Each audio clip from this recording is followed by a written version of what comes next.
28 February 2026 आणि 1 मार्च 2026 रोजी खारघर येथे हिंददी चादर या कार्यक्रमाचं आयोजन करण्यात आले आहे। या परिसरामध्ये जवळपास 33 ठिकाणी पार्किंगची व्यवस्था उपलब्ध करून देण्यात आली आहे।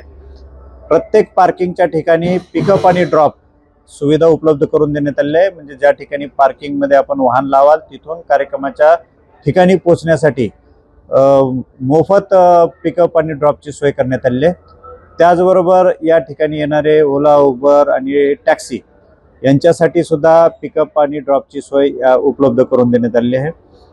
वाहतूक कोंडी होऊ नये म्हणून दिनांक 28 फेब्रुवारी आणि 1 मार्च या दोन्ही दिवशी सकाळी 6 वाजल्यापासून ते रात्री 11 वाजलेपर्यंत नवी मुंबईच्या आयुक्तालयाच्या कार्यक्षेत्रामध्ये जड आणि अवजड वाहनांना प्रवेश करण्यास आणि पार्किंग करण्यास बंदी घालण्यात आली आहे।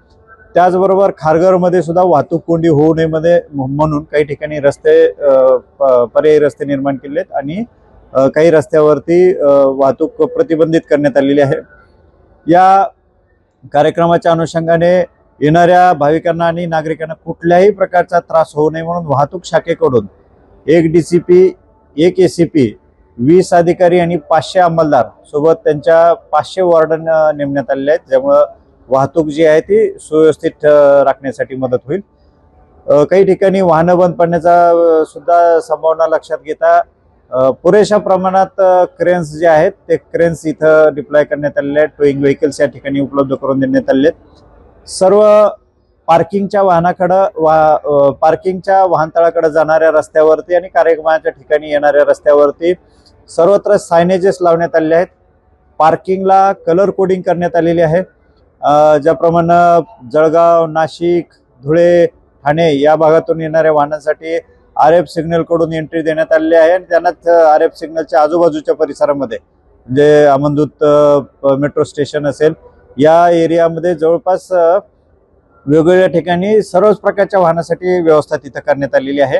आणि जे वाहनं कोकणातून आणि पश्चिम महाराष्ट्रातून येत आहेत त्या वाहनांसाठी सुद्धा ऑरेंज पार्किंग आपण तयार केलेली आहे। त्यांना सायन पनवेलवरील कोपरा ब्रिज मधून आणि हिरानंदानी या 2 ठिकाणाहून खारघरमध्ये प्रवेश आणि त्याच्याच आजूबाजूच्या परिसरामध्ये पार्किंग व्यवस्था केली आहे।